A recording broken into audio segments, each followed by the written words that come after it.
thank you so much, first of all, to all the participants who have joined for this session on SSRF techniques for pen testing and bug bounties. I would like to thank all of you for taking your time out and joining for this security session. I'm glad to see all of you. So we are going to see agenda for this session is going to be, we are going to understand the basic fundamental about what SSRF vulnerability is, as SSRF is one of the predominant web security vulnerability which has made its place in OWASP 2021. If you are aware about the fact, SSRF is considered as one of the major security flaw which has been identified in various organizations, and it has made its place in OWASP 2021. So we are going to uncover about SSRF, and we are going to understand that being a security researcher or a pen tester, how you can identify if a web application is vulnerable to SSRF, based on which we are going to solve a lab as well. And in the lab, we'll get an idea about generally what are the vulnerable points or injection point or the application functionalities that could be vulnerable to this vulnerability. And at the end, we will see if we can automate finding this vulnerability so that we are able to mass scale finding SSRF on multiple bug bounty programs. All right, so to begin with, let's understand what exactly is SSRF. So the full form is Server-Side Request Forgery.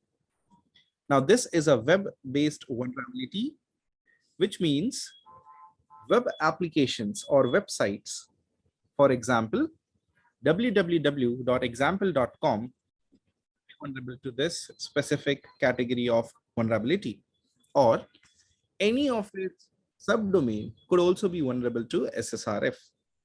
And any of the digital asset of any organization, like an IP address, which could be running a web server, could also be vulnerable to SSRF. Now, what happens when an application becomes vulnerable to SSRF? As an attacker, we are able to make the vulnerable application induce or send arbitrary HTTP request to the internal hosts or the internal infrastructure, or we can also make the vulnerable application send request to a third-party domain name as well. So to better understand this, if we have a closer look on this figure, as we can see over here, we will be able to understand that how SSRF works. So here is a basic fundamental figure in which you can see on your left-hand side, at the bottom left is the attacker. Here is the vulnerable web application. Let's call this application as example.com. And on your right, you can see google.com, which is a third-party domain. As we can see over here, the first request that the attacker makes to the vulnerable application is going to be, let's say, a simple GET request. That is, I want to fetch google.com in any of the URL parameter. So let's assume, as we can see, the host is example.com, which is basically the vulnerable application. And let's assume the URL be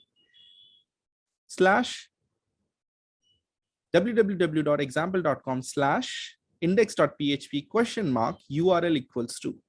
And in the URL equals to parameter, we are going to add other third-party domain name, which is google.com, based on which the vulnerable application would make a request to the third-party domain that is being provided, which is google.com, and would send a request over there.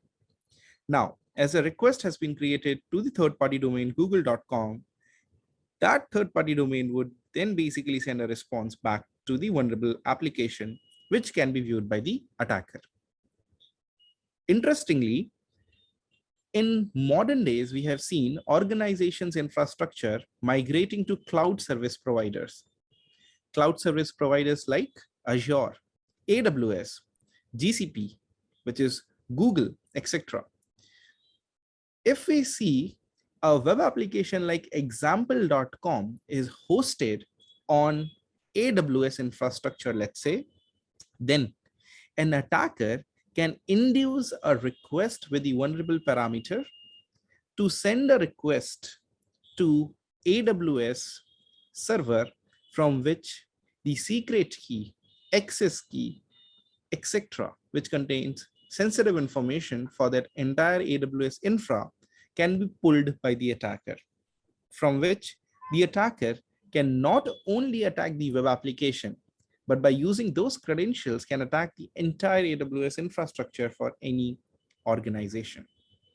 We are going to see a practical for that on how we will be able to pull sensitive information, including keys, secret keys, etc., for an organization, which can be used later on to get access to the entire organization's infra.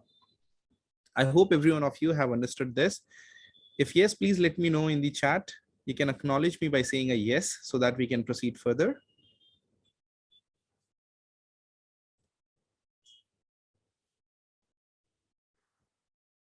Okay, great. Thank you so much, everyone, for your acknowledgement. Now, one thing that I want to make sure that we all are on the same page.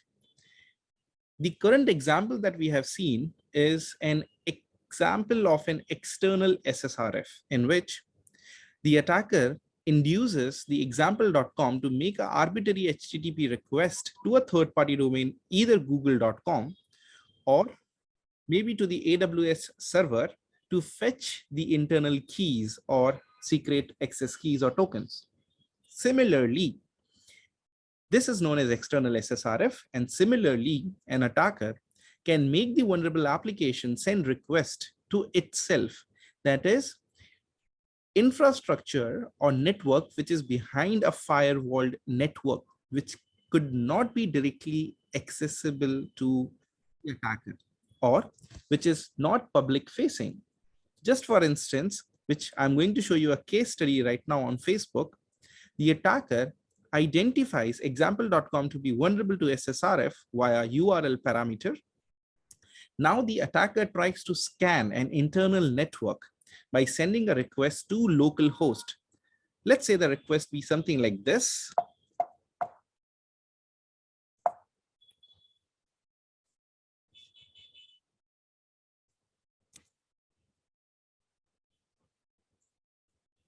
The request be something like this, which is https://www.the vulnerable website index.php. Let's assume it's running on PHP, the vulnerable parameter URL. And the attacker would try to send a request to the internal network by sending a request to the loopback IP address, as we can see over here. Now,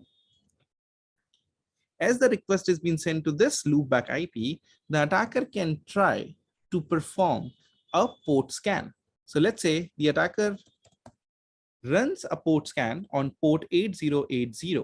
Now the application, that is example.com, we all know that public facing applications run on two protocols, which is HTTP on AT and HTTPS, which is HTTP over TLS or SSL, which runs on port 443. Assuming here the web application is vulnerable to internal SSRF, the attacker can now try to retrieve what other protocols or services are running on other port numbers. Let's assume this, the developer or the system admin has been running a service which is maybe admin portal on port 8080, which is not directly accessible from outside. If I, being an attacker, try to send a request to example.com, something like this, then I'm going to get a response which is connection refused. But with the help of SSRF, I would be able to scan this internal port. Why? Because as an attacker, I'm inducing or I'm forcing the application to make and send a request to itself, to its loopback or localhost address. That is why that request would be successful. And in the response, I would be able to know if there is an admin portal running on this port number or no. Similarly, I can one by one scan other port numbers to find and establish that what services might be running over there. It could be possible that there might be a vulnerable service which is running, which I can exploit further, or sensitive information which might get disclosed.